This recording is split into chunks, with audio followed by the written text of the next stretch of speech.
Red Bull. People need to watch out for Red Bull because Verstappen started in P20 and came P6. And we also know that in qualifying, Hajar was 0.6 of a second behind Russell, which is not much. And if Hajar is 0.6 of a second behind Russell, we know that if Verstappen had made it to Q3, he probably would have been 0.3 of a second faster than Hajar. So he'd only be 0.3 of a second behind the Mercedes guys. He probably would have come P2 and beaten Leclerc.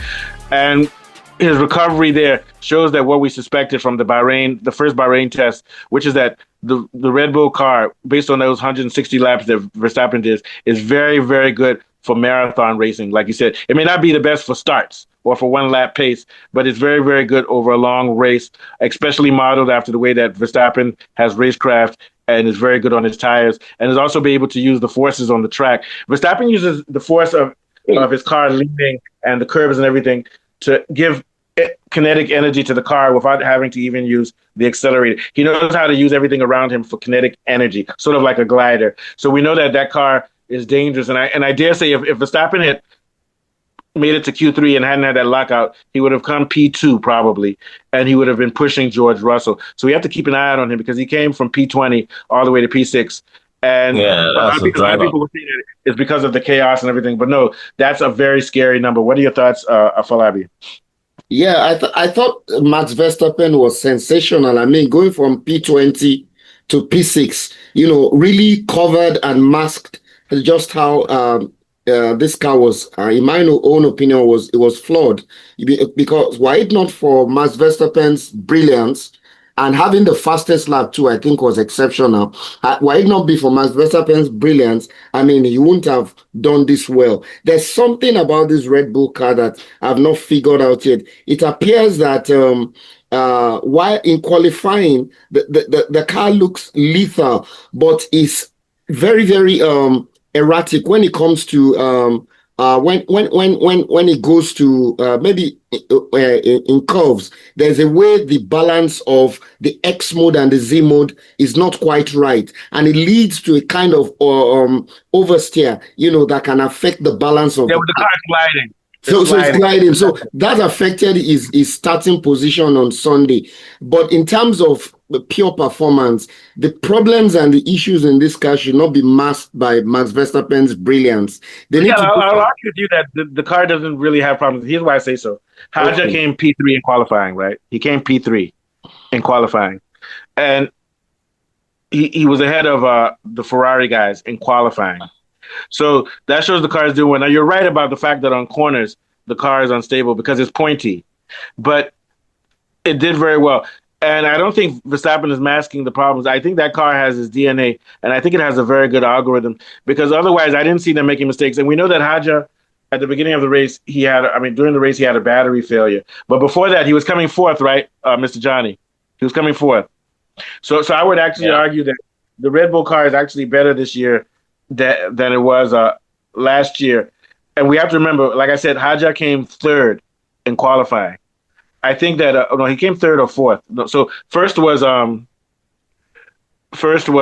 the two Mercedes guys came Mercedes. 1 and 2, and Leclerc came Ferraris.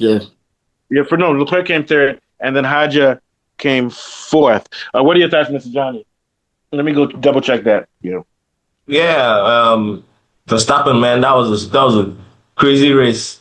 If they're gonna make a movie, one of those, that this race will be one of them. Him starting, falling out in qualifying, ungracefully, and then after, but then still coming sixth, man. That was master class driving. Even though, remember when he won Brazil from back in the grid? He won Brazil in the rain. So this guy is just crazy. Verstappen is crazy, and that's showing that the car. That's actually showing how good that car is actually. Oh, that car is good. Yeah, it's because it's not just him; it's the car also. And I think the car is actually better in racing than it is. I mean, during the race pace than in qualifying. Because in qualifying, everything is magnified. In qualifying, you have to go all out. And I think that the Red Bull car, when it's in qualifying, when you're dealing with extreme performance, it's fast, but it's unstable. But during a race, you don't have to use all that power. Like you said, you don't have to sprint. because when you're sprinting, that's where instability is more dangerous. But during a race, you can pace yourself. What are your thoughts, Mr. Johnny? Yeah. Yeah, I mean, all I could just say, I was just trying to imagine if he was in, if he had qualified, but he would have. I say he would have won that race. I think. I think he He would would have have won. won. Could have won. You know, it would have just been like Verstappen, Russell, and then Antonelli. You know, Yeah. that's The only, how there's only one reason I think he. Go ahead. What are you gonna say, Johnny? I mean, I'm Johnny. Then we'll go to Falabi. What are you gonna say, Johnny? Yeah. Sorry, I Oh couldn't yeah, follow you. or maybe Leclerc third and Antonelli fourth. Yeah. Yeah. So here's what I think. I think that if he had qualified third, that maybe Russell would have won, but Russell would have had to. I think he was sandbagging against the Ferrari. He would have had to push himself to the limit. So in other words, if Verstappen had qualified in second or third, he would have forced Mercedes to show all of their pace because that's what they would have needed to beat him if they could beat him. I think this is going to be the same story as last year. It was Verstappen versus the McLarens. This year is going to be Verstappen versus the Mercedes. yeah. Well, this is why I think Red Bull is fast. In qualifying, Isaac Hadjar came P3. He beat Leclerc. He beat Piastri. He beat Norris. He beat Hamilton. He came P3. You see what I'm saying, Afolabi? So that Red Bull car is fast. And Hadjar, I think when he crashed out, he was coming fourth. It's because the battery died. You got what I'm saying? What are your thoughts on that? I think it was so what I'm saying is that the Red Bull car has improved. Yeah. And also Hadjar is doing well. He's the best teammate Verstappen has had so far. This is only the first. No, he's not the best. Checo was the best during those years. But in the last couple of years, he hasn't embarrassed himself yet. What do you think of Falabi? Yeah, it looks very promising for me. Finishing P3 in qualifying is very good, especially in a new season where the regulations have changed. And I don't know what happened. I think it was his battery that went off. And it wasn't his fault. he had to retire, and he will be a formidable, opponent to the rest of the top four grid.